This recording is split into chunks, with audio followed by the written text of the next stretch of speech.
3 times square root of 90 plus 2 times square root of 40.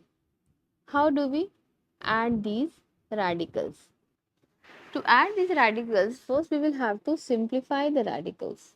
So 3 then times square root of 90, we can write it as 9 times 10 under square root, then plus 2 times square root of 40 is 4 times 10 under square root. Now when a times b is under square root, we can also write it as square root of a times square root of b.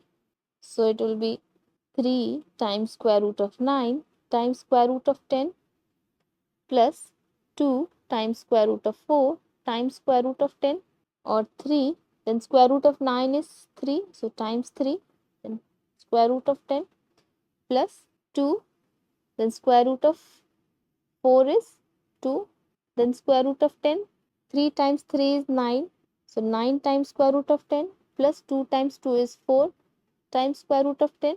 Now square root of 10 is common in both the numbers, so we can take it common, write square root of 10.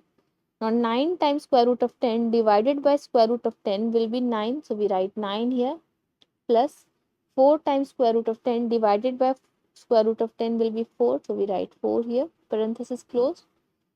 So square root of 10, 9 plus 4 is 13, so it will be 13 times square root of 10.